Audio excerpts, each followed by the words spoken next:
114 million people watched the Super Bowl last year. That makes it the biggest television spectacle of the year. Super Bowl.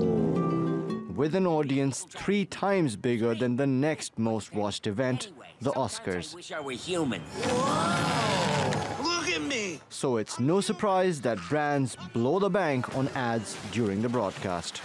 30-second spots are going for $5 million this year, but that's only the beginning for advertisers. They spend many millions more on production, on celebrity endorsers, and so this is a major investment for marketers, but one that they continue to think pays off. The cost of advertising during the championship game has nearly doubled over the past decade, even though the event's TV ratings haven't been rising. Wow. Wow. So why are brands willing to part with so much cash? Nobody asked you, Kevin! Experts say overall TV viewership is fragmenting. The Super Bowl is a rare exception where brands can still target millions of people. But the stakes are rising in other terms as well. Don't shoot! Hands up! Recent movements like the Me Too and Black Lives Matter campaigns have marketers examining how they portray women and minorities. Don't shoot!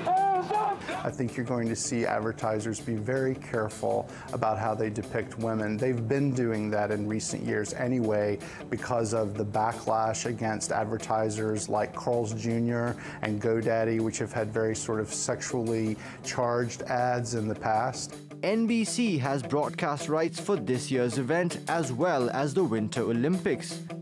In the past, wardrobe malfunctions and other controversies knocked the wind out of broadcasters' profits with lawsuits.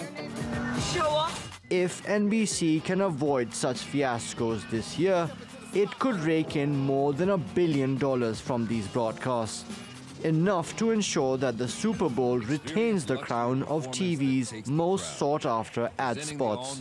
Mobin Nasir, TRT World. Long live the king. Now, for more on this, Charles Taylor joins me from Villanova, Pennsylvania. He's a professor of marketing and business law at the Villanova University School of Business. Thanks so much for joining us, Mr. Taylor. Now, I was at an American football game last year in London. I enjoyed it a lot. Amazing. But $5 million for a 30-second ad to talk about football, is it really worth it? It can certainly be worth it to a lot of the advertisers, but they have to carefully set their objectives and then run a good ad. As the piece you just ran, suggested, the Super Bowl is now a unique opportunity to reach more than 100 million viewers.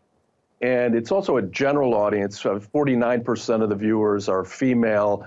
And a Nielsen study a couple of years back showed that 51% of the viewers pay more attention to the ads than the football game, or they enjoy the ads more than the football game. So there is an opportunity for advertisers with a real powerful ad, like Budweiser's Puppy Love ad from a couple of years back comes to mind, or the Always brand by Procter & Gamble ran the very well-received Like a Girl ad that was highly successful. OK, now talk to us about the marketing trends that you're excited about for the coming year. And one thing I think we're going to see in this year's Super Bowl is some of the advertisers moving to incorporate social responsibility appeals. I just completed a 10-year study that showed only about 6% of the Super Bowl ads spoke to any social issue or social responsibility.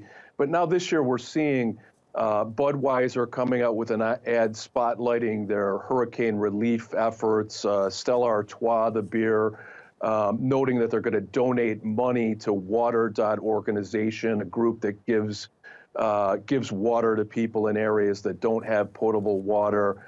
Hyundai is spotlighting helping American troops, not wading into any political aspects of that, but just supporting the groups. And Groupon has got like a buy local theme.